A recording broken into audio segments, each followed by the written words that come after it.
Welcome, colleagues, for this most important webinar, and good to see you all coming in. We're going to talk about universities in Ukraine today, and Ukraine very much in our thoughts and very much in the news. And you know, this is a more than usually important topic. We have with us Anatoly. You know, I've got to get this right, Anatoly. I've known you for ages. Now, how do we say your name well in English? Oleksiyenko. Is that right? That's great. Yes. Oleksiyenko. Perfect. Yes. Anatoly Oleksiyenko, I'll introduce him in a moment. Let me take you through the webinar protocols first. Now, the webinar is being recorded. Unless you've been asked to speak or ask a question, please keep yourself muted. There's no need to have your video on during the webinar, but please do so when asking a question. I can go to the next slide, Trevor. We recommend using speaker view so you can more clearly see who is talking. Now, to ask a question, develop your question or your statement, if you want to make a statement rather than a question, in the chat, and then we'll select the Q&A participants from what's coming through in the chat. Without that, we don't really know how to play it. So it's important you do put forward clearly what you're going to touch on. When you're invited in, I'll send you an email I'll send you a message in Zoom chat in advance. If you're invited in, you unmute yourself, you switch on your video, and you say who you are, your name, and where you're from. Now, we have two speakers scheduled today, and our second speaker is tied up in a pretty important meeting in Ukraine right now, which says something about the nature of the situation everyone is in. And our first speaker, Anatoly, will explain that. But let me tell you about Anatoly Oleksiyenko, playing a most important role, Anatoly, I think, in the world conversation in higher education at the moment because of your knowledge of Ukraine's situation and your organizing work in relation to that discussion at a world level. Anatoly is an associate professor of higher education and director of Comparative Education Research Center in the Faculty of Education at the University of Hong Kong, or as everyone says, HKU, one of the most important higher education studies units in the world, I think, HKU, and certainly in comparative education, playing a very important role across a range of topics. Anatoly's a leading scholar and critic of post-Soviet transformations in higher education. It's been a major theme of his work, not the only theme, but it's something which he's contributed to throughout his career. He's published and edited numerous works in it's still only a medium-length career. I think you could get a full access to his bibliography, his CV publication list if you ask for it. He was born and educated in Ukraine. He did his doctorate in Canada, and I know that because I played a role in the assessment of the follow-up to the assessment of the doctorate. He's been an active contributor in international programs, projects, and public consultations with UNESCO, Open Society Foundation, and Hong Kong's Research Grants Council. Now, if all going well, and Anatoly will explain the circumstances, he'll be joined by Serhiy Kvit, who's the professor and president of National University of Kyiv, Mohyla Academy. Our second speaker, Serhiy, is tied up currently in a meeting with the president of Ukraine and students from Ukraine's universities. I think at this point, Anatoly, very happy to hand over to you, and you can explain what's happening with our second speaker. Thank you very much, Simon, for your invitation to speak on Ukraine. It's a really great pleasure to be at your center. And unfortunately, Professor Kvit is very busy at the moment. He didn't expect this meeting to happen, but was invited by President Zelensky to organize a forum with students, and this has been a major event in the very difficult times. So he could not really refuse that invitation. But he said that as soon as the other meeting finishes, he might be able to join us. So I will share my screen, my slides, and I'll, sorry about just. We can see okay. that. Yeah. All right. Okay, excellent. We have it. Great. So this talk will most likely diverge from other presentations at your esteemed center. Theoretically and empirically, we are at the early stages of conceptualizing the roles of human and institutional agencies in higher education, affected by a medieval times genocidal war conducted in the age of global super connectivity and intelligence, while thousands of civilians and soldiers are killed all over Ukraine by the medieval methods of human destruction. I cannot but wonder how we as humanity ended up with learning little from the horrors of the previous wars.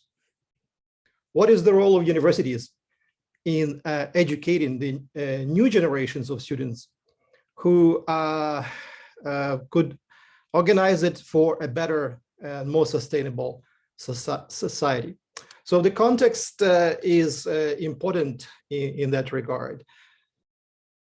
At the time when some university systems engage with democracy, innovation, and social justice and equity, adjusting their curricula and research accordingly, we also see other education systems which support and apparently cultivate the minds and spirits of their populations for neo-imperialist and genocidal wars.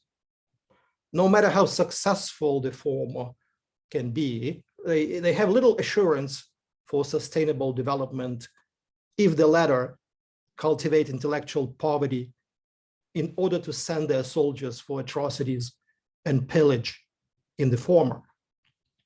The Ukrainian higher education system is an interesting system to analyze in terms of decolonial struggles, dissent, and national resistance that had been contributing to survival of Ukrainian identity, language, and culture, despite Holodomor, Gulag, Holocaust, and other barbaric methods in suppression of Ukrainian intellectuals and civil society. So the Ukrainian system of higher education is one of the post-communist systems which succeeded in building a transparent and democratic governance in universities over the last 30 years, in spite of strong traditions of orthodoxy, bureaucracy, and corruption, which were cultivated on the Ukrainian territories by the powerful Russian czars, commissars, and oligarchs over the last 300 years. While the Ukrainian higher education system did a lot of work to move away from the Soviet style of administration, I would argue that the flow of reforms in higher learning has been slow in Ukraine. Paradoxically, this tardiness was leading to positive outcomes as much as negative ones. I will speak on that later. So when I think about the future of Ukrainian university in the post-war times, I have to be aware that the future is a result of the previous intentions, acts, and mistakes. The limitations in this conceptualization are obvious, and one of them is that my grandparents, for example, might have imagined as the future for me is something different from what I experience now. But what my granddaughter may be experiencing as a future depends on what I'm doing in the present. So the complexity of human agency in that regard is obvious. The global higher education literature provides some insights into the nature of relations between intellectuals, universities, and societies in the times of war. but the publications in this domain are few and far between. Besides, the publications primarily look or speak about universities in countries such as Australia or United States or UK, handling the challenges of adverse economy, social frustration, injustice caused by the times of war, rather than about the universities and professors directly shelled, burned, ruined, etc. So, the Ukrainian situation gives us a chance to ask these professors who are being bombed and shelled. And that's what we try to understand by launching a survey among Ukrainian professors, where we ask 3 questions. How did the war affect you and your university? What has become your priority during the war?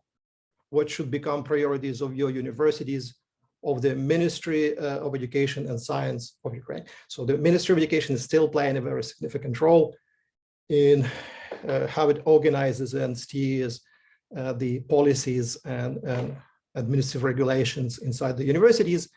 That's why Professor Kvit, for example, is now in the very important meeting, which he cannot really abandon. 79 participants responded, professors during March, April of this year. You can see the distribution across the regions. In the not answered or not affirmed, the participants chose not to disclose their privacy.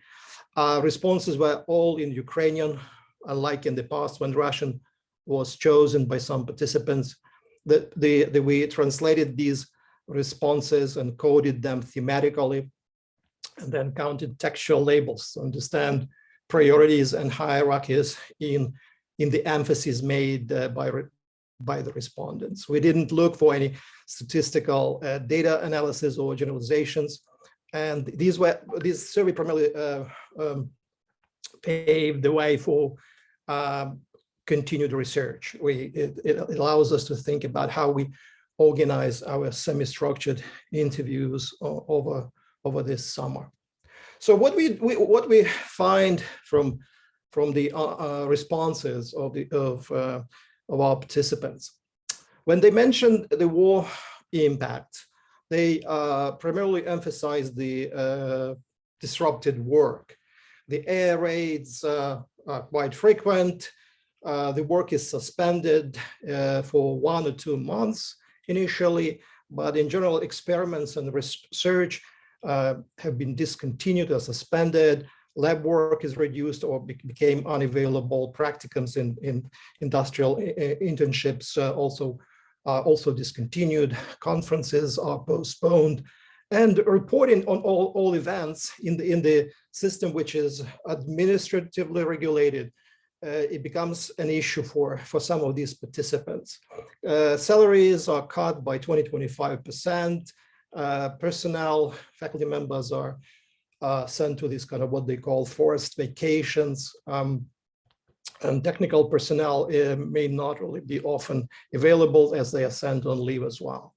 Many of the faculty members also describe, when they describe the campus, they say that everyone moved online, and some argue that the COVID-19 experiences were somehow helpful in that regard, because they also kind of allowed to readjust the whole curriculum to the online method of learning. But internet is often a problem. Not all students are equipped for online work. And if they even do some work, as you can see in the picture at the bottom there, the professor in Kharkiv goes in the basement to hide there and teach from that basement during the air raid siren. So this participation, online participation, becomes also often disrupted because of the bombing and shelling. So campuses, some emphasize that campuses are shattered, university buildings are ruined, and libraries and materials become inaccessible. Student dormitories are used for the displaced, population, for student colleagues. The professors have to change curricula just with putting more emphasis on the war. They work on the altered schedules and with reduced budgets. Academic hours are reduced. So in general, the education processes become worsen as a result. And many also argue that campuses and labs are fragmented or relocated to different parts of Ukraine. Some campuses are under military control. And one of the participants argued that the national identity of the university become tested, or the identity of university as such is tested. We also see emphasis on or reflections of these professors who participated, arguing that reflecting that displacement has affected their lives. Two respondents lived through this displacement since 2014. Let's remember that the war in Ukraine started not in February of this year, but in 2014. So Ukraine lived through these very difficult times for quite some time. Many people are forced to leave their homes, especially in southeastern Ukraine. But in many other places, they were also had to leave. In central Ukraine, for example, where I was born, in the city of Irpin, like 5 miles from Bucha, where a massacre happened. The university was pretty much ruined. The families, my brother had to leave his house 1 week before the massacre. Luckily, he did it, succeeded to escape. The faculty members also mentioned that some of them had to live under occupation, so they happened to be in the war zone. The war had a significant effect on psycho-emotional status. Many participants felt fear, frustration, stupor. Some claimed that they lost belief in the future of the university or in strategic thinking as such. Anxiety and sense of uncertainty have increased. Faculty members shared the sense of ambiguity and uncertainty. But nevertheless, we can see still the numbers of those who underline that experience were not as significant as the previous, which complained about the work itself. The initial academic work was important, and some claim they stayed home and worked. They didn't leave their house and continued to work despite fear and without internet.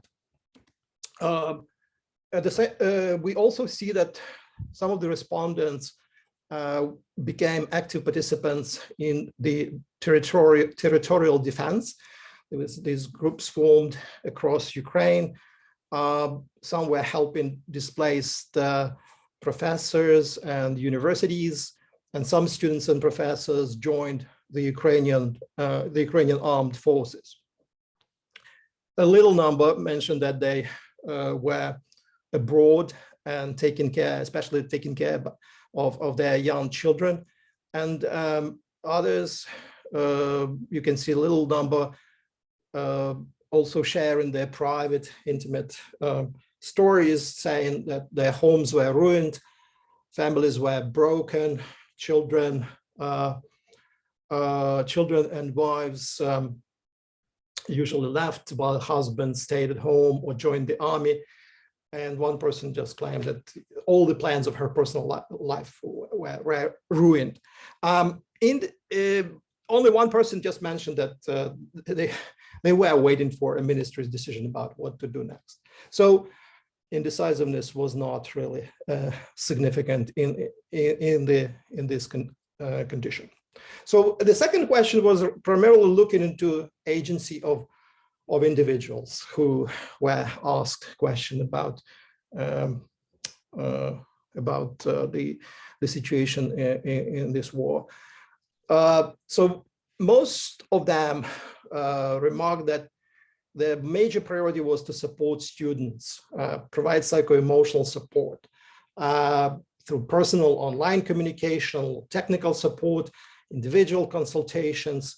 Many expressed worry about graduation of undergraduate students, and some complained that they were not able to get in touch with students. Students were not responding on email or on phone. So they, some also argued that there were many questions about the war, and they had to respond to these questions. And at the same time, several mentioned that they would need to cultivate more positive attitude and patriotic spirit in this context.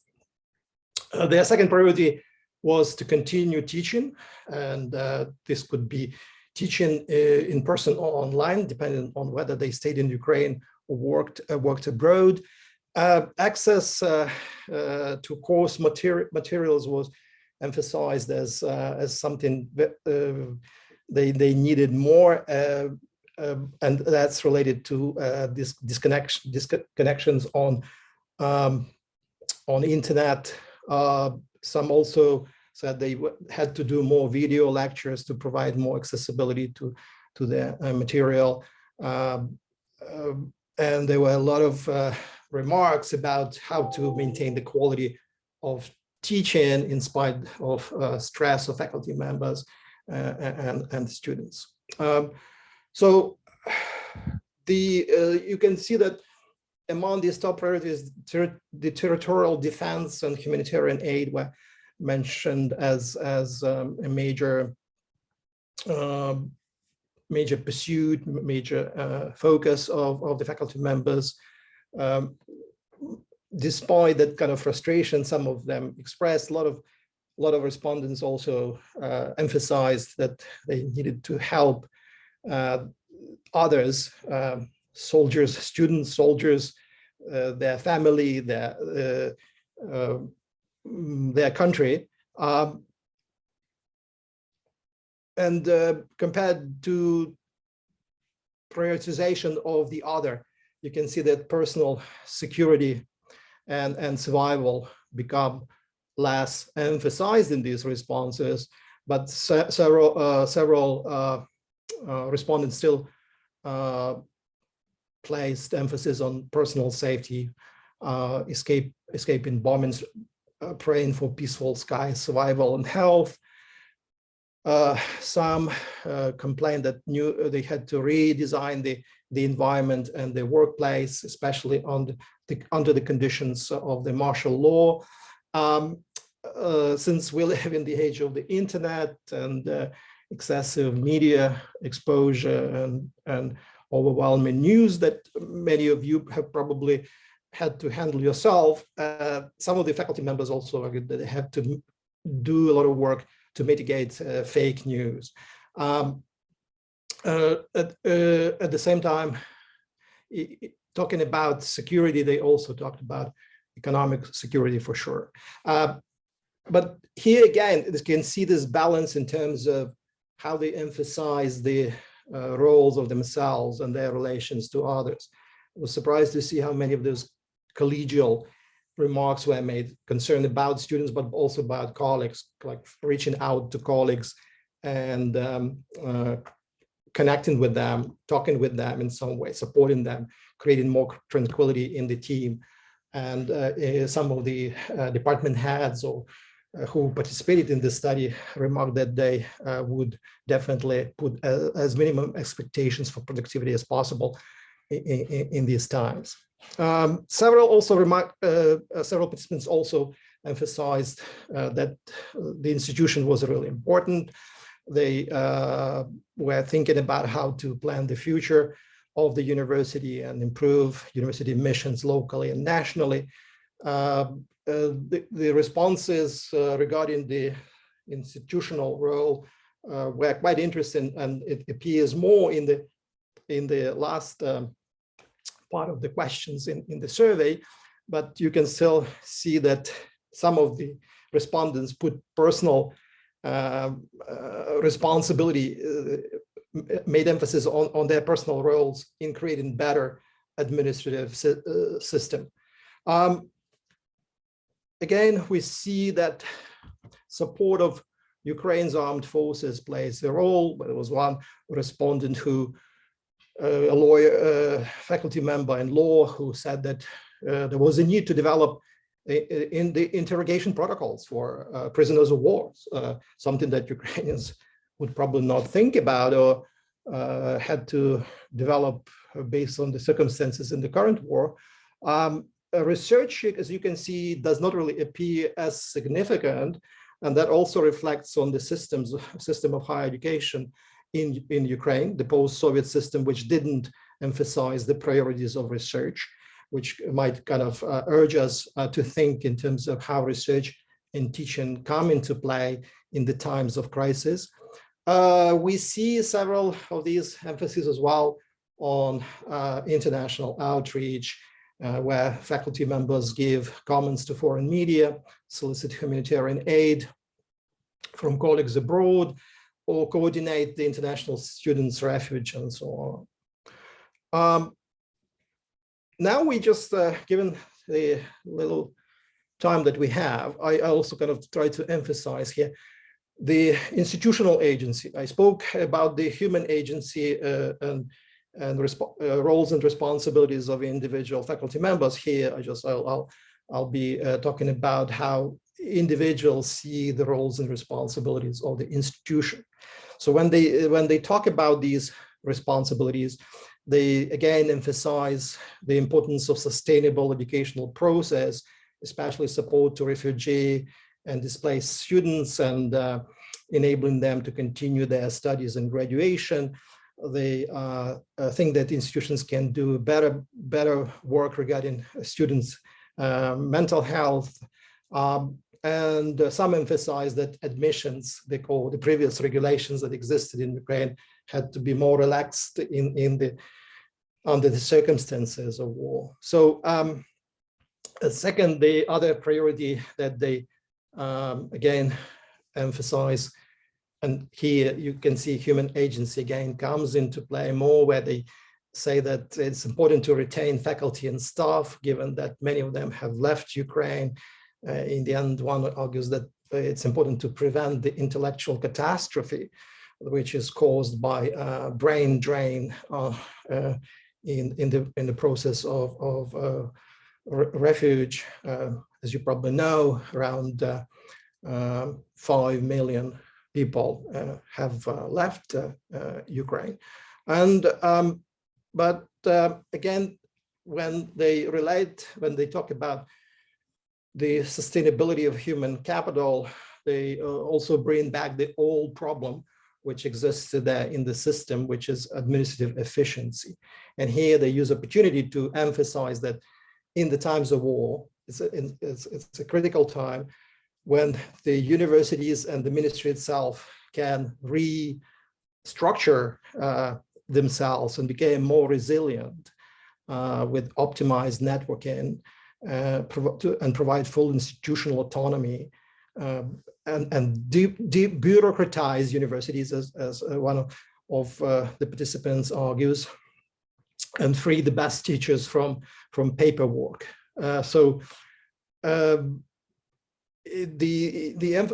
This was an interesting kind of point where professors were caring about the future, but they were also reflecting on what was happening in the past, and that difficult process of change which was taking place in Ukraine is now becoming emphasized here again.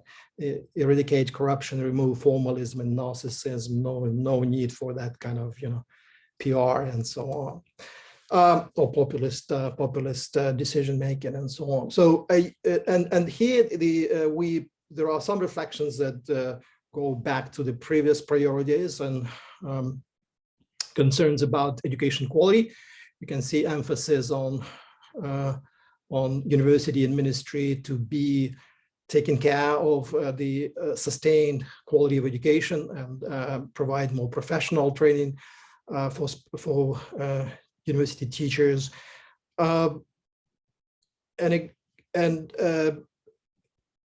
looking into the future, they also talk about how to enhance how to change curricula so that student agency becomes more enhanced in the higher learning process.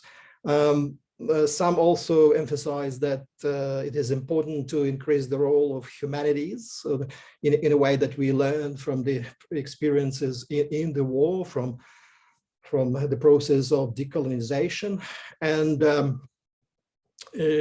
also increase the emphasis on humanization of education. So it's pretty much related to what we're seeing in terms of debureaucratizing the university and make it more humane or more oriented toward the agency, human agency.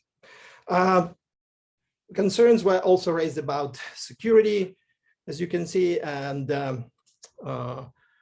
finance. The financial system was an important issue, mentioned a number of times. One interesting question that raised my kind of concern was this issue of university mergers. Faculty members were arguing about this being a solution, but also being a significant problem, given how much of human agency is involved in the creation of institutional agency. So people think about their own colleagues and their own students, about their own institutional identity rather than about the structure itself. So creating these kind of mergers might be a difficult time in the future. So I may return to some of these issues when I respond on the questions if you may have. But here I also just try to say that internationalization appears in the responses as a significant issue, not as a major priority, but still an emphasis that matters for the future of Ukraine. So this emphasis in this particular part of responses is pretty much about transformations in higher education, desovietization, and the EU integration, with focus on how security can be enhanced, how security-oriented science and education can be funded more, and so on. But in general, you can see there's a number of these concerns. But again, research, as you can see in the priority list, doesn't appear as a number one, as it might have been if, like for example, Oxford University was bombed, God forbid. But at the same time, you might argue that this really relates to how faculty members conceptualize themselves. So in general, what we see here in the whole picture, the emphasis are primarily on human agency and student-centered teaching, right? So it's kind of teaching which is concerned about the enhanced student agency.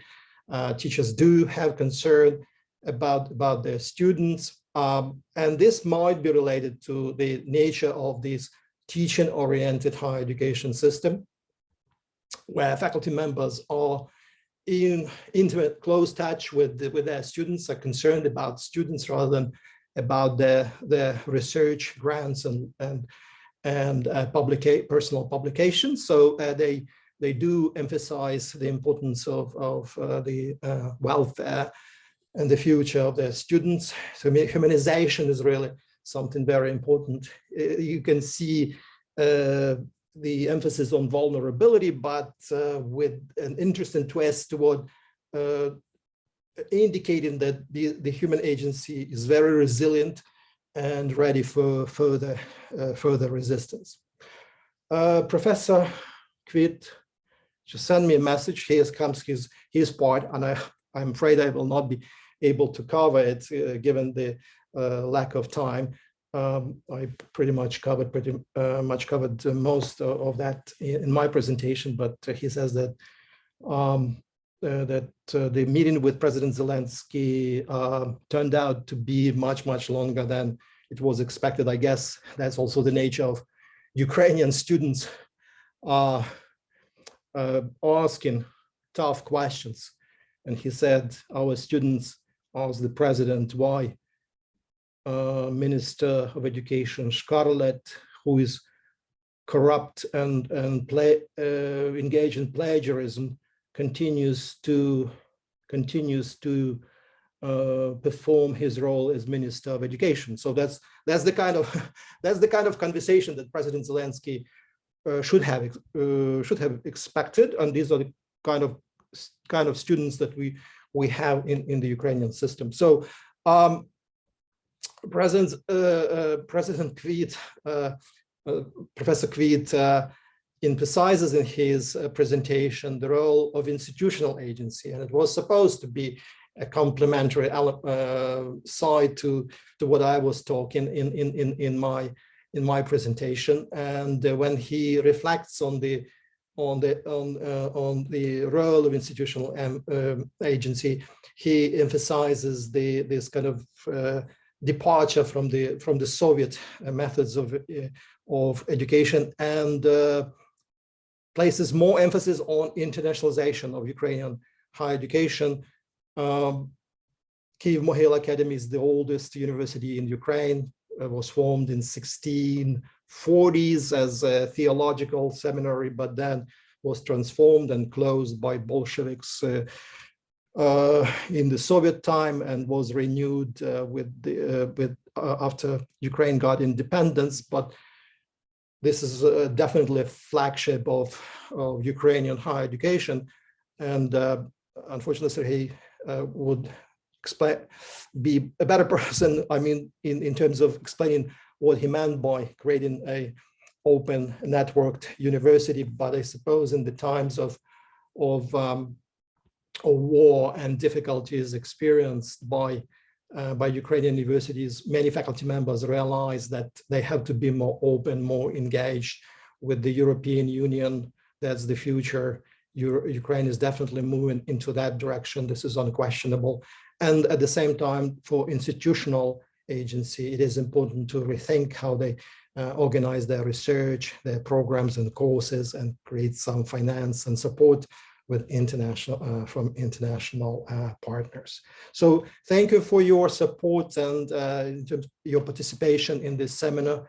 If you may have some questions or comments, please feel free to write email to Professor Kvit at Gmail, or to myself at those two other email accounts.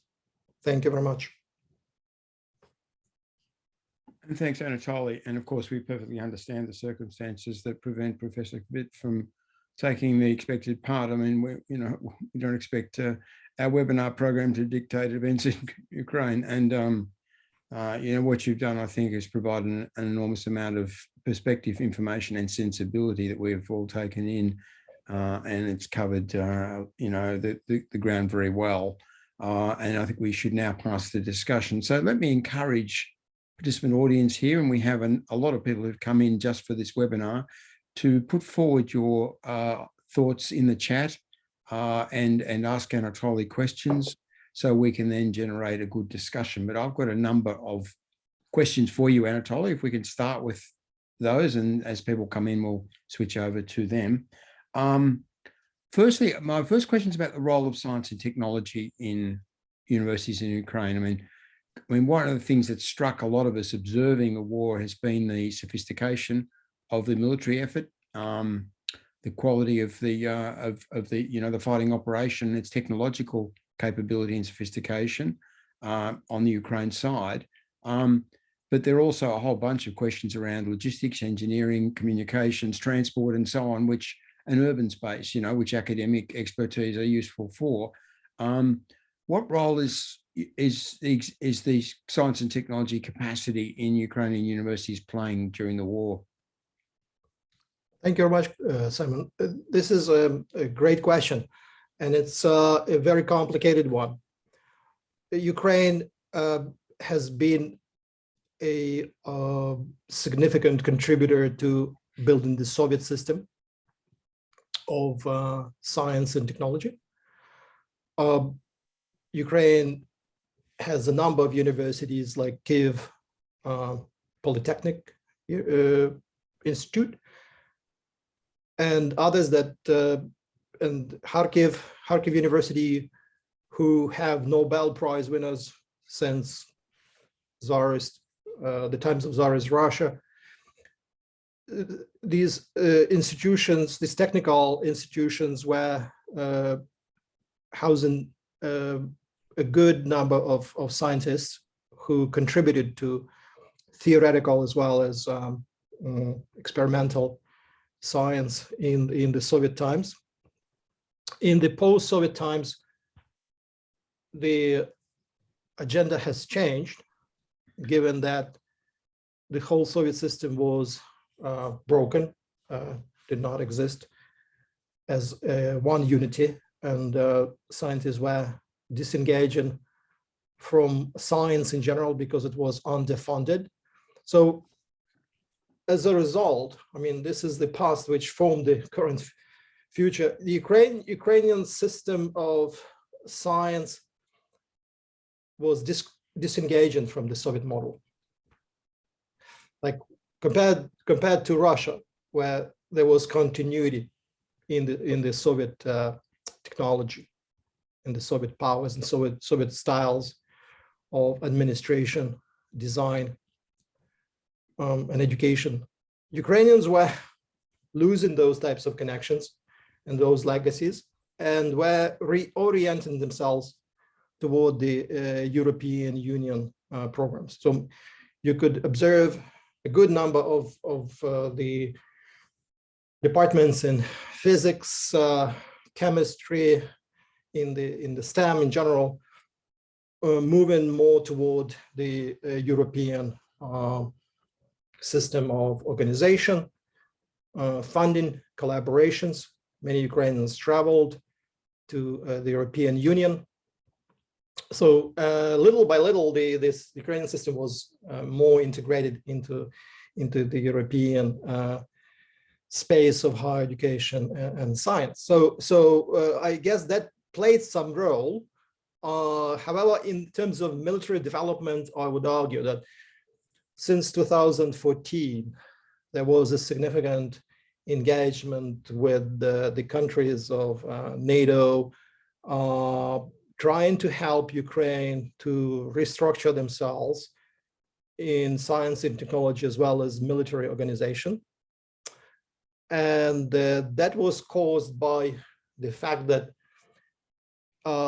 US and the UK were responsible for Ukrainian security because of the 1997, I think, if I'm correct, the Budapest Memorandum that guaranteed Ukrainian security after Ukraine gave away the nuclear weapon. So Ukrainians were appealing to those signatories, including Russia, that Ukrainian security should be guaranteed, and so the UK and the US were, as signatories of that memorandum, were feeling responsible and engaged and providing more of finance as well as advice,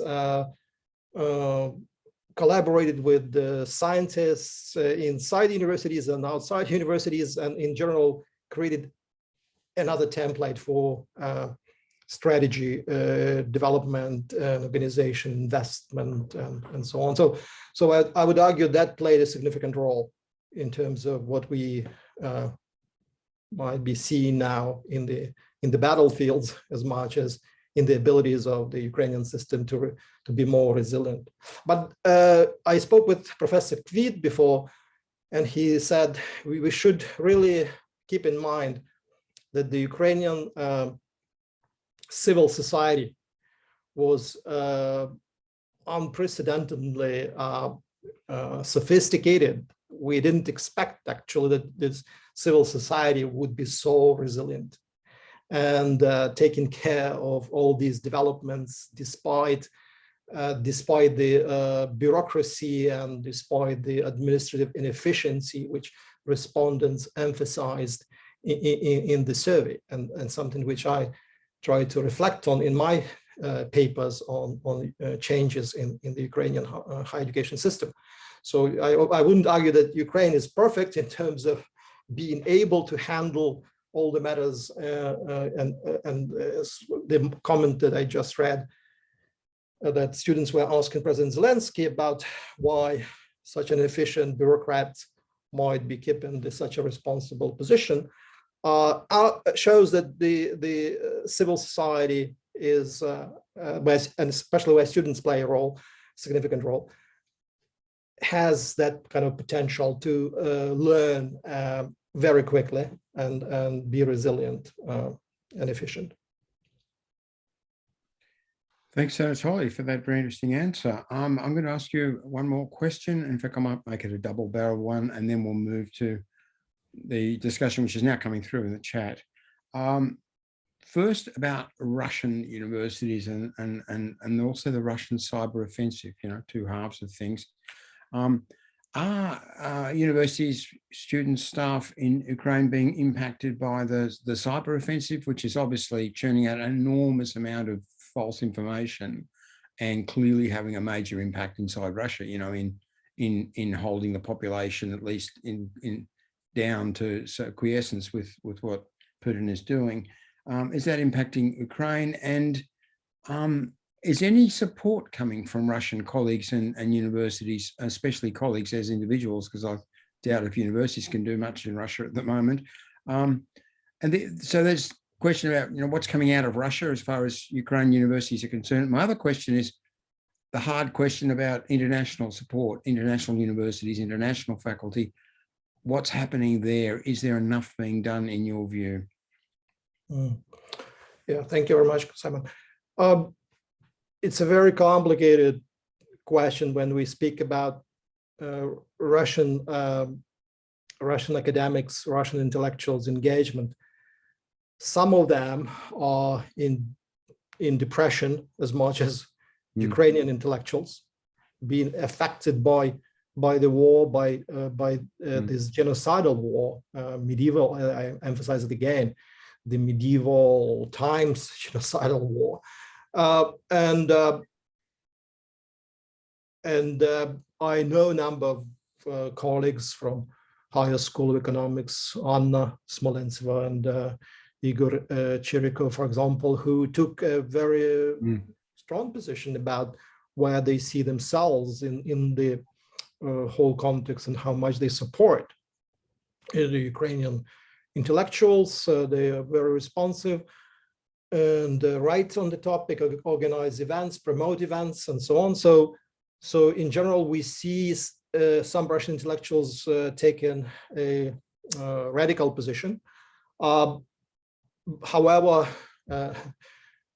I would not say how much, but a significant number of Russian intellectuals are still compliant with the official policy and look like they support the government, or at least their silence indicates that this may appear as they kind of support the policies of their government. So the whole process is extremely difficult, very painful, I would argue, for intellectuals. I'm not arguing about the whole society. When I participate in different webinars, the Ukrainian intellectuals, scholars who are from the Eastern Ukraine and are very close to the battlefield, to the epicenter of the war, claim they don't really want to collaborate with Russians. They can't imagine how they would do this, how would they speak to them, and so on.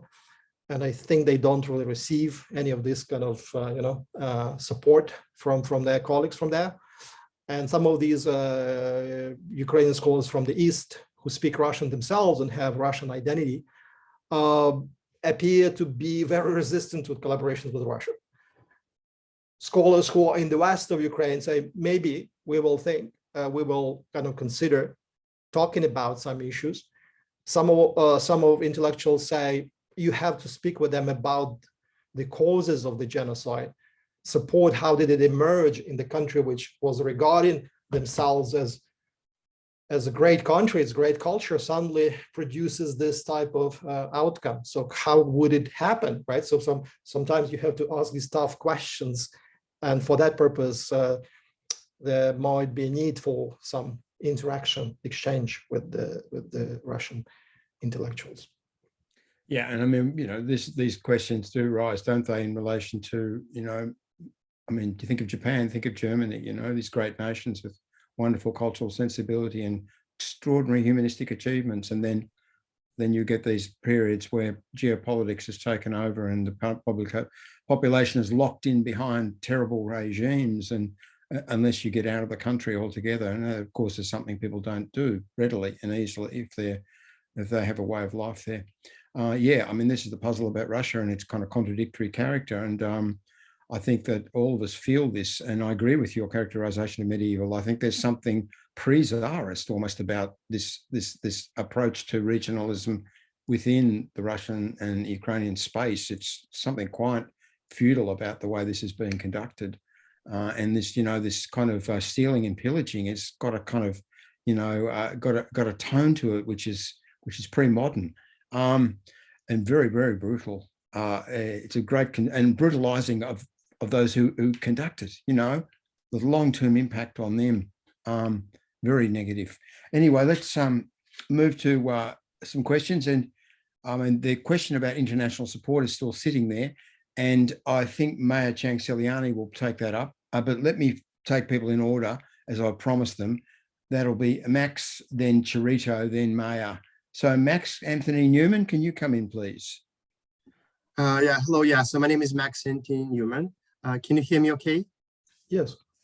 Yeah, so I was born in Ukraine and got my PhD in Canada, similar to Anatoly, and I'm currently in the United Kingdom. So my question was, we've seen a lot of support for Ukrainian scientists, for example, Science for Ukraine, and there are also scholarships for Ukrainian university students studying abroad, home fees introduced in the United Kingdom. So what do you think will be the outcome of those initiatives in future? Will it increase the capacity of Ukrainian education system, of higher education specifically, or will it just exacerbate the brain drain?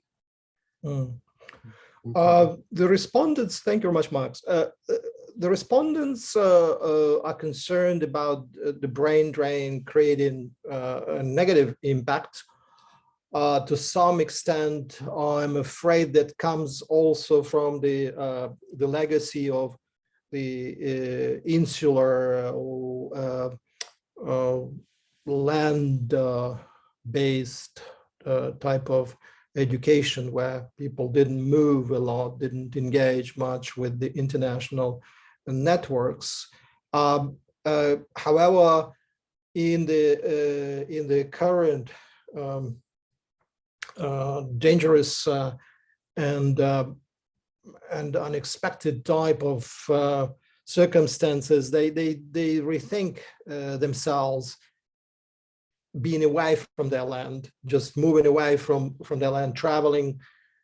Either they want this or they don't want this. They are forced to migrate, but at the same time, they have to learn. They have to rethink themselves. And as a result, because I said that human agency was pretty much very central to the whole idea of higher education in Ukraine, which might be a huge difference between this system with other post-Soviet systems, I'm afraid, where institutional or this kind of bureaucratic is more powerful, more regulative, more constraining for the human agency. So the human agency itself rethinks its roles, responsibilities, and engagements. So I think they will learn, they will reframe themselves, and as a result, they will also reform the institutional agency of their university. So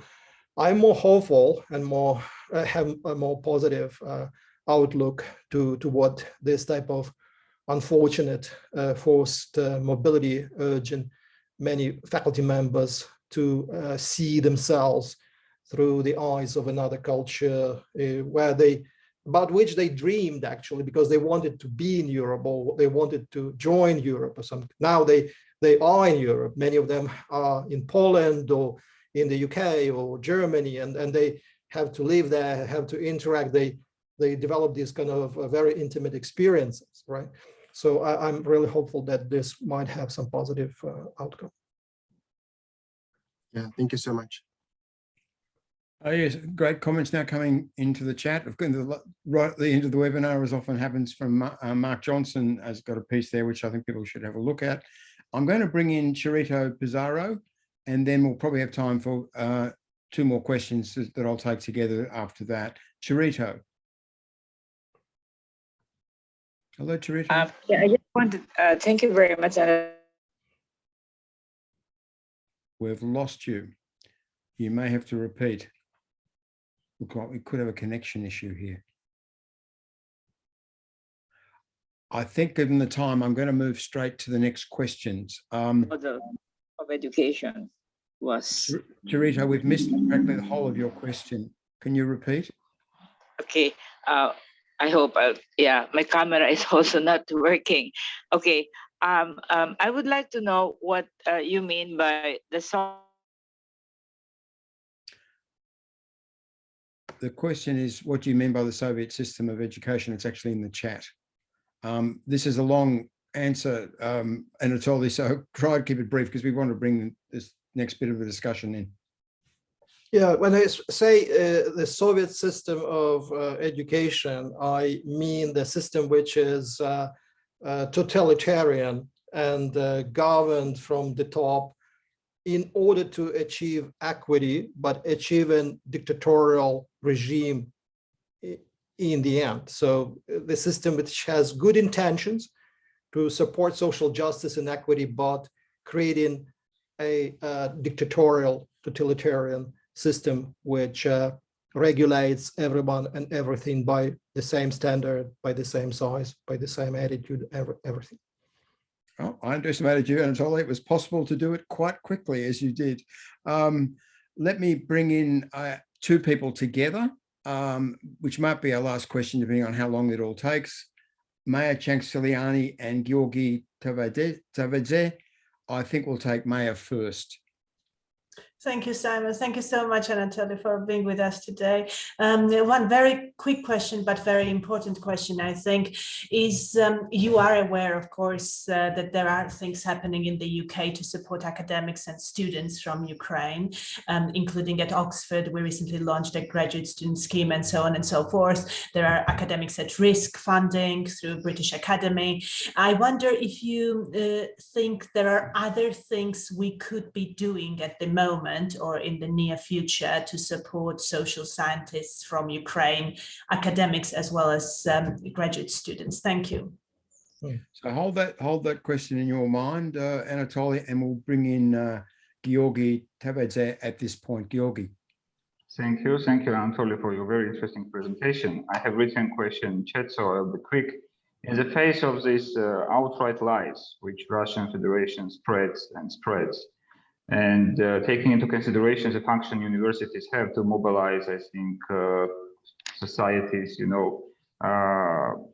mindsets and spreading critical attitude. But how do you think in the future, what will be the university's role in the Ukraine to create a robust counter discourse in order to, to raise critical awareness, what's going to happen, what things going really, they are, even negating what happened in Bucha and so outright facts. So what do you think the university's role will be in this regard? Thank you. Yeah, thank you very much, Maya and Georgi. These are great questions. First, Maya, I think that we should engage Ukrainian social scientists more in